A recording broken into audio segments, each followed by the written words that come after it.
When a Waffle House employee saw a man and his shivering son, he told them to get into his car. Security guard Amen Webster's job tasked him with protecting a Waffle House restaurant in Clayton County, Georgia. But one day that role had him going above and beyond the call of duty in an unexpected way. That's because Webster happened to notice a customer, Lamont Hammond, and his then 8-year-old son, Monty. The patriarch appeared distressed, and Webster felt he knew why. So after reaching out to them, he told the duo to get into his car. Before he got his job at the popular restaurant chain, Webster himself had overcome hard times. He'd been homeless, but had made his way off the street and eventually moved into a 2-bedroom apartment. On the job in February 2017, Webster happened to notice Hammond and his son come into the restaurant. Little did he know, the pair had also fallen on hard times. Indeed, Hammond had taken Monty to the Waffle House with the last bit of money he had. As the pair sat down, Webster recognized that the father was struggling, and it mirrored the pain he'd experienced in the past. So the security guard started up a conversation with Hammond to see what was wrong. The father immediately opened up. Webster recalled to Fox 5 News, "I'm like, what's wrong?" Hammond said, "Man, I got it bad. Man, I'm homeless, on the streets, and I ain't got nowhere to stay." Then the security guard noticed little Monty. "He's shivering and cold and everything," Webster continued. Likewise, Hammond's focus was also on his son. He told Fox 5 that, like Webster, he'd been homeless before. But the then 37-year-old father said that, with his son in tow, he was totally different game for me. Hammond was normally able to support his son through a part-time job at Zaxby's, as well as with his disability check.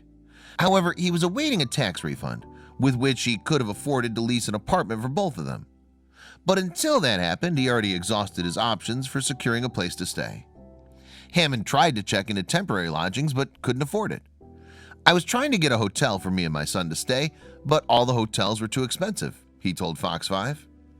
This all led Hammond to feel really stressed out, he continued. "I don't want to see my little boy on the street."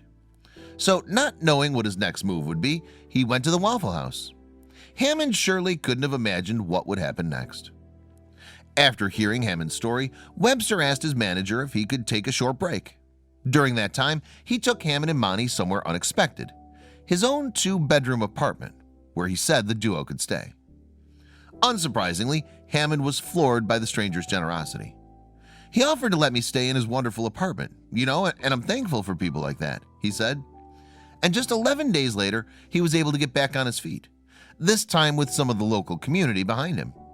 For starters, Hammond received his income tax refund and used the highly anticipated sum to put a deposit on a 2-bedroom apartment for him and Monty to share. Then Fox 5 aired their story, which inspired others to help make their new house a home. Viewer Ashley Sanchez told Fox 5 it was Monty's face that inspired her to do something. "That little boy, I don't know, I just looked at him and I just saw, I don't know, it's something about that little boy. He just took my heart away," she said. So Sanchez reached out to her employer, who helped her fill a truck with all the supplies Hammond and Monty might need to outfit their new place. On move-in day, the empty property quickly filled up with donated furniture.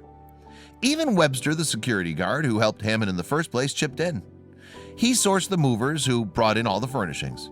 The donations included a sofa, love seat, entertainment center, and kitchen table in the common area. But perhaps the most special offerings were hidden in a bedroom in the back. There, a few pieces of furniture gave young Monty the perfect place of his own. Not only did he have a bed, but a bookcase, desk, and miniature basketball net too. So needless to say, he and his dad were over the moon on move-in day. "This is my kingdom," Hammond said to the news camera with a smile. "I'm still dreaming. I can't believe this actually came true." Furthermore, Hammond couldn't help but reflect on how much his luck had changed over the course of a fortnight. One minute, like 11 days ago, I was in Webster's house. A few minutes in the street, then in his house. Now I'm actually in my own house, he said. And although the apartment wasn't complete just yet, Hammond was still waiting for a bed of his own.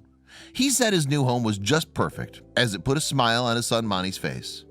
The contented father said, "I'm missing my own bed, but it's all right, as long as I see this little one happy."